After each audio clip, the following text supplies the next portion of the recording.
Well, we got the pregame locker room speech from our producer out of the way, so now we can go to today's episode. Welcome to the Father on Purpose podcast with your hosts, Ken Evans and Lawson Brown. We're pumped to be here. Guys, Dad, you're probably hearing this, if you listen in real time, 1 week before Thanksgiving, which means you need to be more grateful.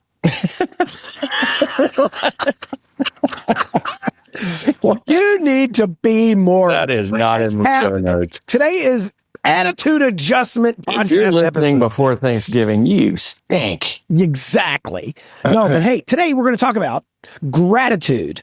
And we've talked about it a little bit before. Actually, back in the archives, aka I Asked ChatGPT, in 2022, we did an episode series on gratitude. Go listen to it. It's got some great content. And a couple months ago, we talked about standing on other people's shoulders, people you're thankful for. We want to pivot a little bit and still talk about gratitude because we have this unique opportunity every year, right? Thanksgiving. To give thanks and to be grateful. And probably, if you're like most dads, your wife, if we went and found your wife and said, hey, give me 3 words that describe your husband. The odds are, if our surveys and our data are accurate, she would not go, you know what? He's so grateful. He's just so grateful all the time. He's a fountain of gushing praise for things which he is thankful for. That's just probably not what she's going to say. Probably not what she's gonna say. Before we dive in, 2 quick announcements. One, go to rangeleather.com. Go to www.rangeleather.com and pick up something amazing. There's still about a month left before Christmas. They have great gifts for you, which you could offload to your wife and go, honey, just wrap this. This is my Christmas to myself. Or if you want to do better than that, get your wife something amazing from Range Leather. Earrings, a new Apple Watch band, a crossbody bag. They have brand new products. They got some new hats. They got some new stuff that have come out recently. A dog leash, if you need a really slick dog leash for your family. Go to rangeleather.com. And when you get there, use the code MJ15 so you get 15% off your order. And the CEO at Range Leather, Kyle, sees that this audience at Manhood Journey really loves his products. In fact, crazy fun story. Lawson, feel free to chime in. But last week, Lawson and I got the opportunity to spend a time on the Zoom with the CEO of Range Leather, Kyle Koster. We were talking about plans for 2026. They've got some amazing brand new products coming out. Can't do the spoiler alert, but like something wrapped in leather that you're going to want, something that you could put things into made out of leather. That's kind of vague, I know, but it's going to be amazing. We may even find ourselves in Laramie, Wyoming, helping Kyle launch some of this stuff. And here's what he told us. He told us that more than 100 people in the last year have used the code MJ15 to get 15% off their order. And here's what that means. You guys are supporting a really cool Christian run and ethically led business out of Laramie, Wyoming. And Kyle was super happy with where we are. And I just am super thrilled. Me too. To hear that. Yep. Thank you to the dad listening for patronizing a cool business, and thank you for using the code. Keep doing it. It helps Kyle grow his business and helps keep this show on the air. I had a blast talking to him. How about you, Lawson? Yeah, it means a lot that you guys are listening and go support. I mean, he's a small business. Him and his wife, they created it from scratch. You know, it's just it checks a lot of boxes. So Christmas is right around the corner. If you've got a need for something like that, go check them out. It's really great quality stuff, and you can tell just talking to Kyle, like they are 100% bought into doing it right. You know, so you can count on it. And I just think I love that Range Leather is our sponsor. It's just great. The second thing I want to mention before we dive in is the Fatherhood Guard. That is the group of men and women who are part of our monthly support team. More than 80-something people strong from all around the country. In fact, the update is 21 states in the United States of America, 2 foreign countries, and 1 military base, Lawson. Let's hear it for somebody in the military who recently signed up to be part of the Fatherhood Guard and support Manhood Journey every single month. Whether it's $10 or $500 a month, we would love for you to jump in. You can do that at manhoodjourney.org/guard. That is manhoodjourney.org/GUARD. And when you join, guess what you get? A slick range leather hat. Surprise, surprise. Now, on to today's content. Yeah. Lawson, talk to me about the mindset for someone who's living their life from the framework of gratitude. Yeah, and I do want to get eventually to the acrostic and talking about some practical app type stuff that we can do around the holidays with our kids, within our family, and just, even if it's a conversation or two, fantastic. If it's a full blown some sort of game you want to play or an exercise, that you come up with, Dad, fantastic. But I've been really thinking about this lately, and like on just a personal level, like I want to live a life lived with gratitude. And there's a whole host of reasons why. Some are selfish, that we benefit ourselves, and then others are that we spread the good news of the kingdom and we, share God's love and all that. And I want us to get into that. But I started thinking, like, let's not get ahead of ourselves. What is our starting point? How is our faith, or how is God the reservoir of our gratitude? Yeah. And to me, it's like, He is everything. He created everything. Everything comes from Him. He gave me life. He blessed me, and for me, and it's not the case with everybody. Two great daughters and a wonderful wife of 30 years. So certainly I appreciate that, but my point is, the mindset is that it is His. He loves my children more than I do. He created them like He created me.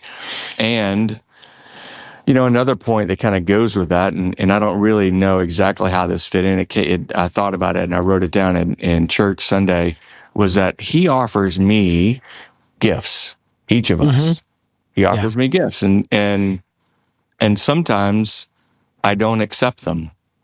Sometimes I don't recognize them. I don't recognize that there are gifts. And so to begin this thought of how do you live a life of gratitude, I think it's important to back way, way up and go, what is it that we are, what is the birth or the genesis of our gratitude? And I think it starts with that everything is His. We own nothing, and I've got a couple more questions just as I was thinking through, but it begins with having a starting point of knowing. If you know none of it is yours and all of it is a gift, then that would be a great place to begin seeing life with a lens of gratitude. Yeah.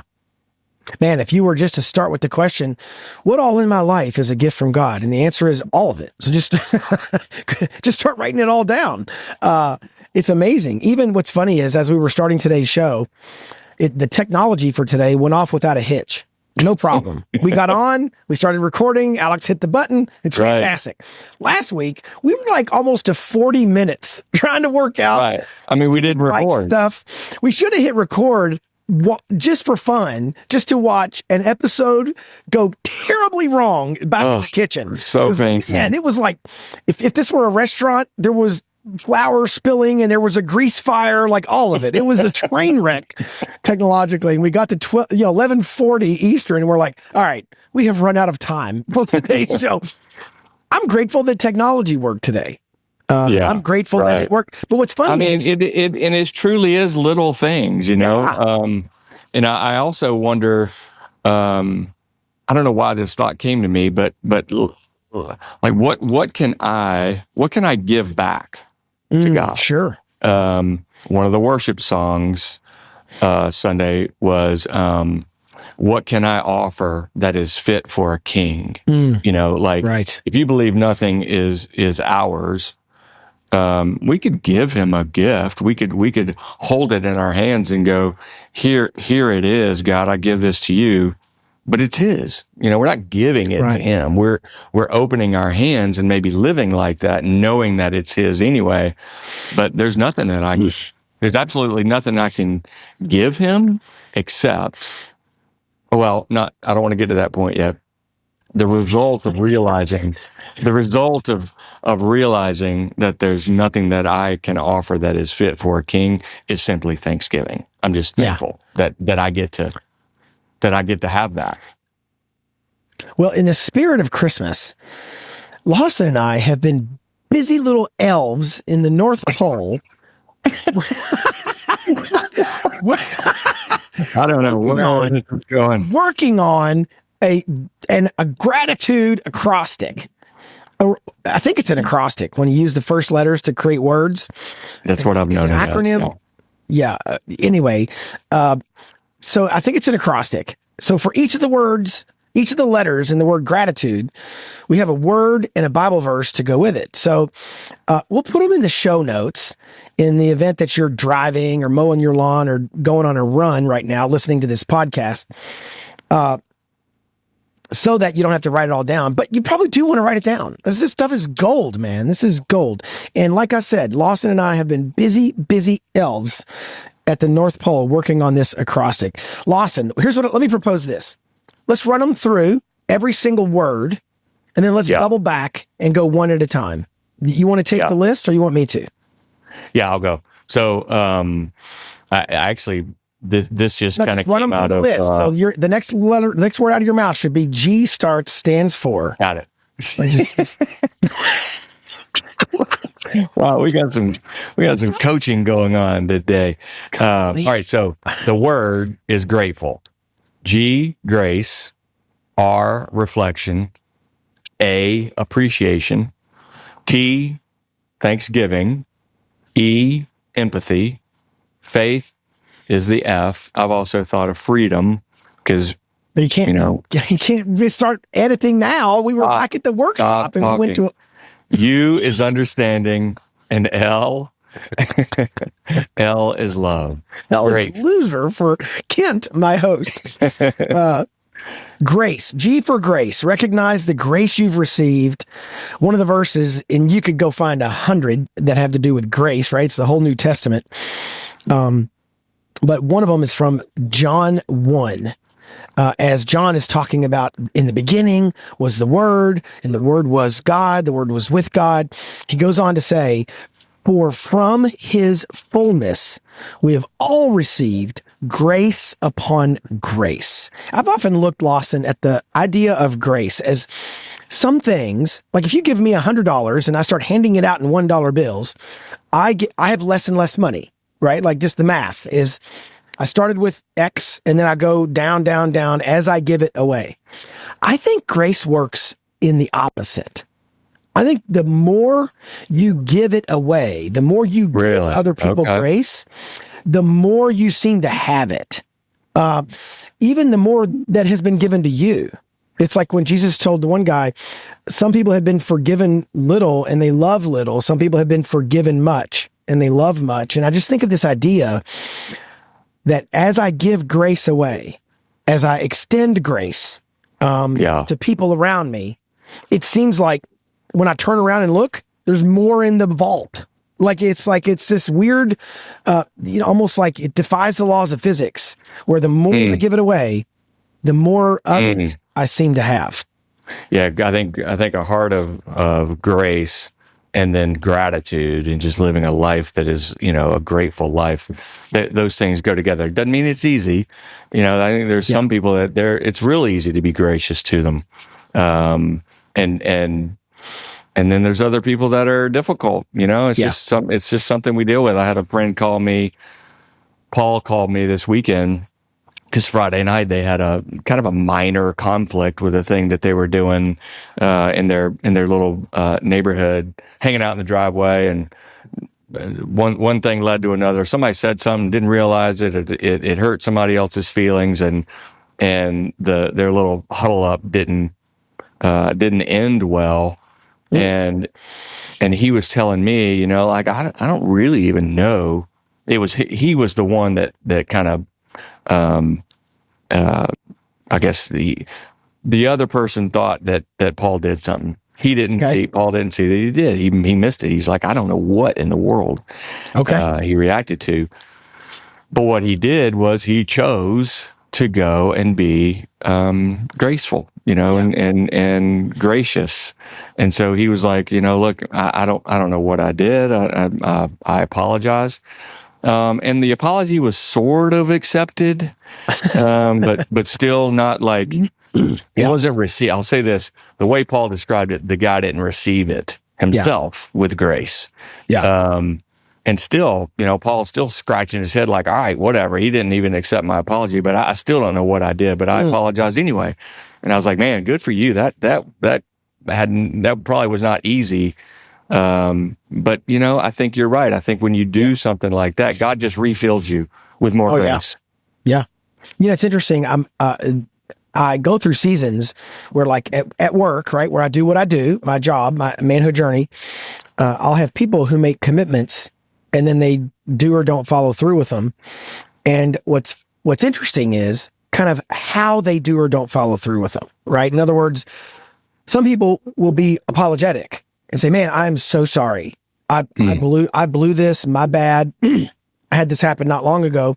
We got a big benefit dinner, and a guy who was committed to come realized he had a conflict, and he was super apologetic and donated his table, all this stuff, right? Like he kind of fell all over himself apologizing for not being able to follow through. And then contrast that with other folks who are a little bit more, I don't know, matter of fact, or you know what, or they don't even acknowledge that they committed. Right? It's like, no, I'm not coming. That's funny because like 3 months ago you said you were. And so, so what's interesting is watching my own mind and my heart for, do I treat those people differently? If the person comes at me and they are apologetically, if they come at me with that attitude, I'll usually respond in kind and be like, oh, no problem, man. No sweat. It's fine. But if they come at me with more of the entitled or distant or like whatever kind of attitude, I kind of buck up and get a little ticked off. You know, I'm like, and I shouldn't, right? Like it's weird that their approach affects my response. And man, I would love to get to that place where, it doesn't really matter. You're human. We have Jesus as a model, and he reflected a life of gratitude and thanksgiving, you know, but we're human. We don't always get it right. But something that can help is the R in grateful, nice segue, which is reflection. You know, taking time to reflect on what we can be thankful for, and it can be the littlest of things too. You know, but doing that, it cultivates this awareness of things that if we don't take some time periodically to reflect, you just blow right by them in our busy lives. And every now and then, you know what, it helps to take that and shift our focus to capture what it is that God has done for us. Psalm 77 verse 12 says, I will ponder all your work and meditate on your mighty deeds. So I will ponder all your work. That can be looking up at the stars. You know, it could be walking in the woods. In my case, this past Sunday, it had rained like a couple of weeks ago, huge rain. And I was walking on this trail. It was just full of this muck. And I came upon, like, there were the tiniest little frogs. Like, really? I saw something, the water kind of moving and shimmering a little bit, and got down like literally on my knees, was looking down. You had to like focus. I wish I had my glasses. They were tiny. You got to and I was like, around. I was like, why did God create it out here in the middle of nowhere? Yeah. this amazing creativity that he infuses into his creation and in nature. I got to share in that. Happened to just be out in the middle of the woods and nowhere in this puddle and see like, wow, how creative is God I think he made it for himself, as well, but he shared it with me. And had I not been in, I'm thankful that I saw it. Yeah. But it took, I didn't have my phone with me. I was walking in the woods quietly. And so sometimes you got to get away and notice. And so my point is this reflection of taking that time and making the effort to kind of see what he's done around us. Yeah. Well, and it ties right to the second one. The A in this word is appreciation. And it's finding a way to notice those kind of things and then express some degree of appreciation for them. If you were on a phone call, or if you, were doing a Zoom with an earbud in, you'd have walked right past that puddle. You'd have never noticed that. And sometimes we just got to slow down long enough to appreciate something, right? And what's funny is everybody wonders at different times, they'll ask the question, hey, what is God's will for my life? And sometimes they mean like, do I marry this person or that? Or do I take this job or that? Or do I, say yes to this opportunity or no? And they're trying to, at a fork in the road, and they're trying to figure out whether God wants them to choose A or B, right? And they're like, what's God's will? What's God's will? And sometimes that's not easy to discern, and you got to go through prayer and think about it and counsel. Every now and then, God says in his word, something is his will for all of us. And so I understand this won't answer the question of, should you be an astronaut or a Major League Baseball player when you grow up? Like, I get it. There's some choices you got to make outside of this. But I love this verse we found for the word appreciation. 1 Thessalonians 5:18 says, give thanks in all circumstances, for this is the will of God in Christ Jesus for you. So there are places in Scripture where God says, hey, man, there are some things where you don't have to wonder. You may still have to wonder, should I move my family across the country? But you don't have to wonder, am I supposed to give thanks in all circumstances? Because it says clearly, this is God's will for you in Christ Jesus. And for me, all circumstances means all circumstances. Yeah. You've got to find a way to be appreciative of even, and perhaps even especially, of the things in life that are difficult. Because it's those things that really do build our character. Yeah. T for Thanksgiving. This was an easy one. I mean, the word Thanksgiving is like Thanksgiving holiday. Yeah, right. Yeah. But to make it a life, like to make it a lifestyle and not a holiday only, is kind of where we're after this heart of Thanksgiving. And what he does for us when we do that is that he strengthens our faith. He restores joy where it may be missing. If you've heard, how many times have you heard in your life, like it's better to give than to receive, or things like when you do something for someone else, they're blessed, but you are too. Yeah, for sure. I think it's interesting to note as well that when you do something for someone completely anonymously, not just that they don't know you did it, but that you don't see their response. Yeah. You leave it. Yeah.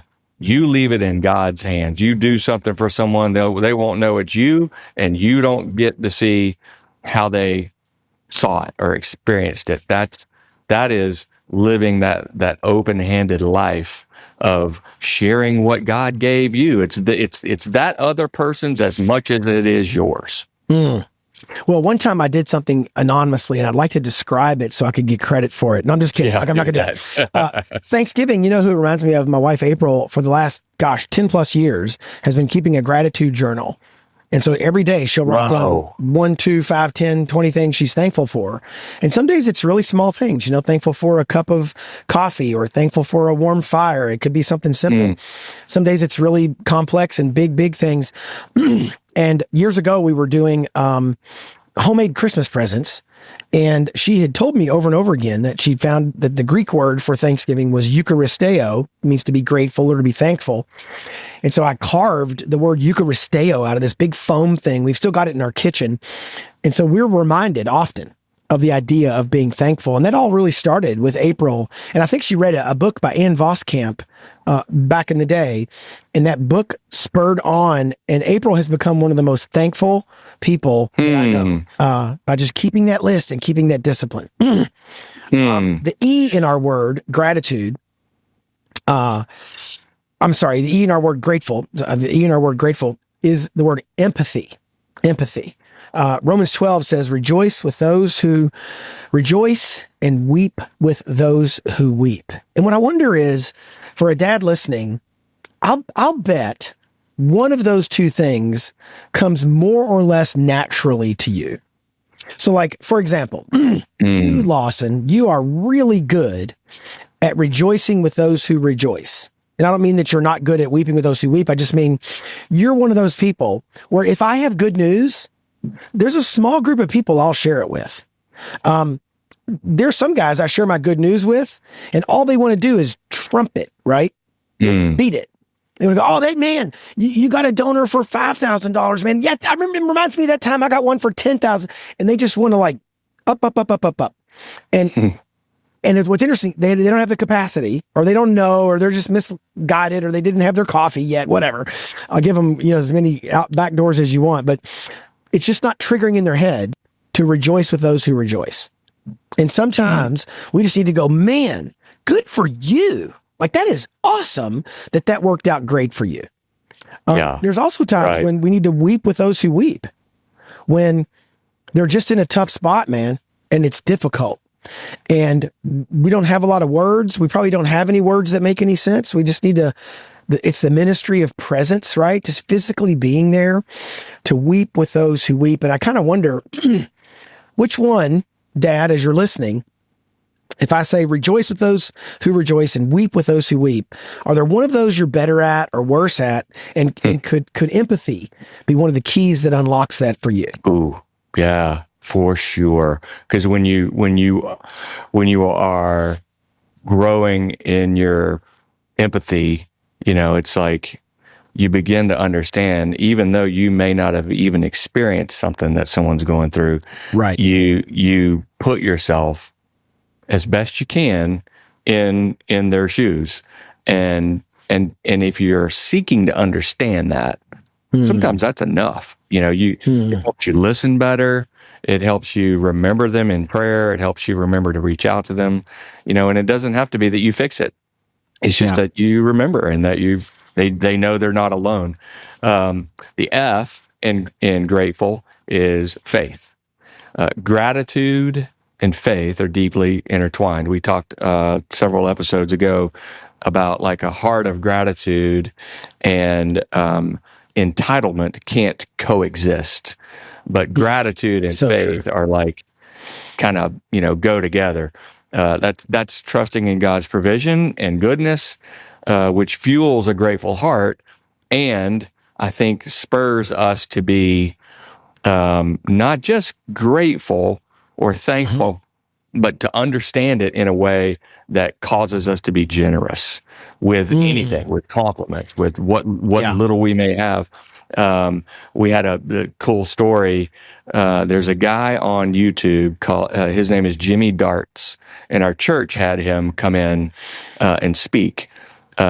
He became a famous YouTuber, and his story is incredible, but what everyone sees on the surface is his YouTube shorts and his little the videos that he produces are him walking up to someone that he feels he's been led by God to. Most of them are standing outside, like a store or a gas station or on the street corner, probably homeless, and he asks them for help. He asks them if they can spare $1. Okay. And the ones who do, he immediately begins a conversation with them and says, basically, like, hey, I don't need this, but because you were generous, here, I want to give you this. And he gives them this little mystery box. It's like a cardboard box with question marks all over it. They open it up. If they accept it, They open it up, and in there is usually, a pretty good chunk of money. Then he gets to know them. This is the big deal. He gets to know them and post their information and story, and creates a GoFundMe. And he's raised like $10,000 to $100-something thousand for people and gets them on their feet. But the genesis of it, the beginning of that, is that they help him. And he does this. He shares the faith. He prays with people, and he has really been kind of a conduit for God turning life around. And what it made me think of was where God tells us, those who are faithful with little can be trusted with much. And Jimmy said something like, hey, look, it could be 2 quarters. Yeah. He goes into laundromats and asks for 2 quarters. And that's a great stuff. Like that is such a small token of someone showing that they are generous and want to share. And then he just twists it and turns it on its head and turns it into their life, in many cases being turned around. So it's amazing what God can do with a little bit of faith and just a small token of generosity. Wow, what a cool story. The U in grateful stands for understanding. And it's the idea that if we look intently at something, we're going to understand it better. And it's also the idea that in Proverbs 3, it says, trust in the Lord with all your heart and do not lean on your own understanding. So don't just understand it from the world's perspective or your own. Try to understand it circumspectly. I remember we had not long ago on the show an author and pastor, Mark Batterson. And I love his books. I've always loved his teaching and his videos. And I got a chance to hang out with him last year at his church in DC for a couple of days. And it was just a mountaintop for me because it was a blast. And he's a fun guy. It was a blast talking to him. Mm-hmm. And one of the things he said, we're standing in his office. He goes, what I've been asking God lately is when I see what's happening when what's happening is happening. and we had this conversation. There's about 10 of us, and we had this conversation about we see the things that are on the surface, and it might be like people in our lives, how they relate to us. Your wife's angry, your wife's happy. Your kids are in a good mood, your kids are in a bad mood. They're respectful, they're disrespectful, or the money's there, the money isn't there, or whatever. And there is something happening, but often, and well, not often, always, underneath what's happening, there's usually something else really important going on. And I remember I had a boss, and he used to say, people don't wake up in the morning and say, you know what I'm going to do today? I'm going to really make Kent's life miserable. And then they walk into work and look for ways to do that. Like that wasn't their starting point at 8 a.m.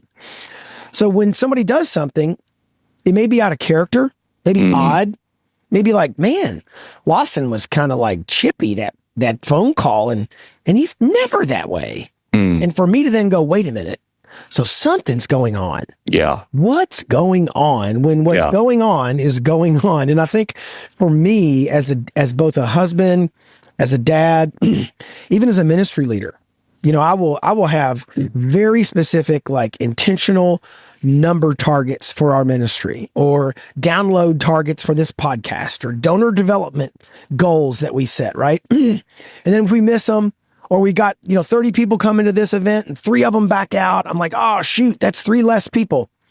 Well, for all I know, those 3 people needed to be home for whatever reason. Yeah. Right? They something was going on where their presence elsewhere was more important to God's plan than them showing up for my thing.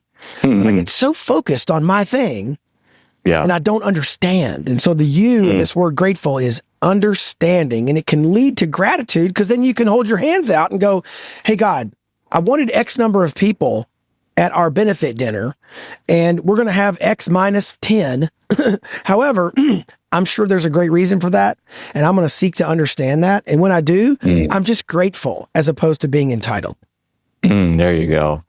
I'm gonna take on L, the love, in the L and grateful, but think, Kent, how to kind of wrap us up here with I see where in the show notes you had written big picture, gratitude destroys comparison, and then also just exploring like how gratitude is not just manners. So, but let me tackle love. I started by asking myself, what is the starting point? God being the creator of all things, and then what can I give back to God? Somebody gives me something, I'm a little compelled to give back, to reciprocate. Well, there's nothing I can give him. There's nothing tangible that I have that's fit for a king, but I can be thankful. And then what does God ask from us in return? He asks that we love him, praise him, and trust in only him, that we love others from the overflow that he gives us. And that overflow is the generosity, like in 1 John 4, verse 19, simply says, we love because he first loved us. And so those first three thoughts, what's our starting point? What can I give back? And what does God ask from us in return? You put those 1, 2, and 3 together, and sometimes that equals that we realize his love, his spirit, his presence is there to be shared. Yeah. And other people are blessed when we listen and we respond and we live in this kind of open-handed life of gratitude that grows into generosity. And I think raising grateful kids in an entitled world, that's how you overcome, and that's how we go to battle, to help our kids. It's a very entitled world, but the way to get through it, ending in love. We can share love and kindness. That's free. Just be more kind, and be more gracious, and show love more often and more easily. Doesn't cost you a cent.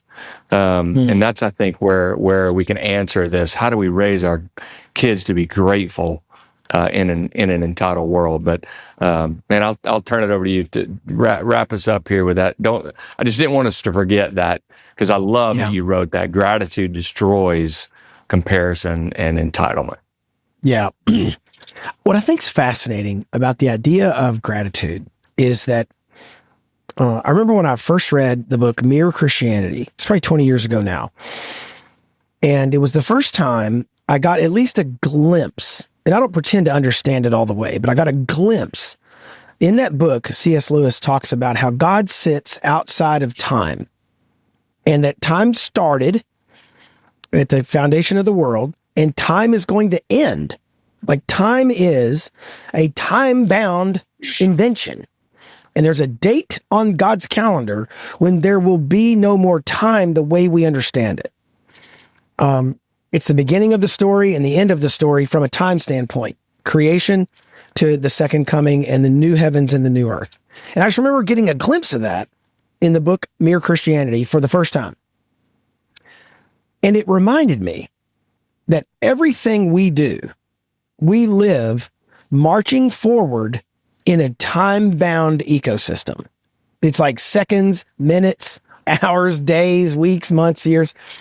And as you get older, I'm in my mid-50s now, you can start to kind of see weeks and decades a little differently than you did back when you were in your teens or 20s.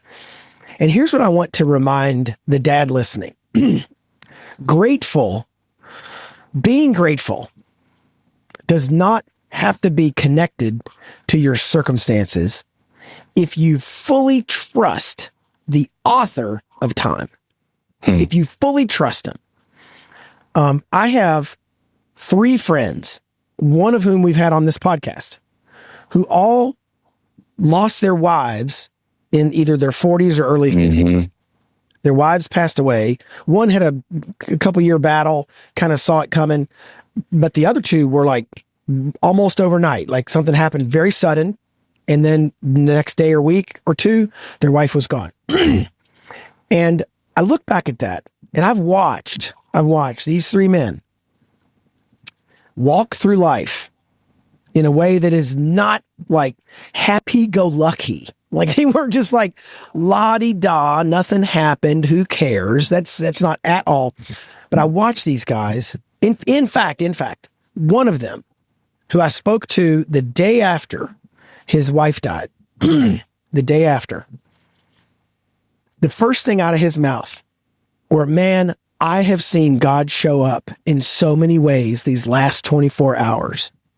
Like that was his default setting, was to be able, at the moment he was wrestling with this crushing grief of having lost his wife in her midlife, he was able to go, man, these last 24, 36 hours, I've had this guy call me. We had this nurse say that. We had this situation happen. My kid said this or was here when this happened. He was able to see, I'll say positive or be grateful for things in the moment that often you go, yeah, one day I'll be grateful for this. A month or 6 months or 5 years later, I'll look back on this and be grateful. He was grateful in real time. And that's fascinating to me. Absolutely fascinating. Very. That someone can do that. And I just want to encourage a dad who's looking at this Christmas season and the money's not there, the job's not there, the relationship's not there. Maybe we got a dad who's going through one of those Christmases that are the firsts. A Thanksgiving, that's the first. First Thanksgiving without your mom, first Thanksgiving without your spouse, first Thanksgiving without a job, first Christmas without your brother-in-law. You know, like there's that season of firsts after you lose someone you care about. And I don't know who's listening to this, but I just know this. Back to the C.S. Lewis comment about living outside of time. There's coming a day when there will be no more weeping, there will be no more mourning, there will be no more striving, there will be no more deadlines, there will be no more illness or sickness or pain. And that day may come while we're alive. Jesus may come back, call us all home. Maybe we don't even finish this podcast. Wouldn't that be cool? But if we do finish it, and if he doesn't come back immediately, we may all die in the body. But there's coming a day when we will no longer need gratitude. We will no longer need to be grateful because we'll be living in the midst of eternal blessing. We'll be grateful. We'll be grateful. We just won't need it to sustain us. But while we're here on earth, man, grateful is fuel. Gratitude is fuel. Gratitude is fuel. And we need it every single day. And if we trust in the author of time, if we don't worry about tomorrow, Matthew 6, if we don't worry about, what we're going to wear, what we're going to eat, will we have enough?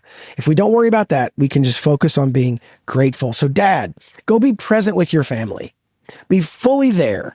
If you're off work for a day or two or three for Thanksgiving, be off work, like be totally off and be grateful for what is right in front of you. And we will see you next week. Remember, we say this often, you are not a father on accident. So go be a father on purpose.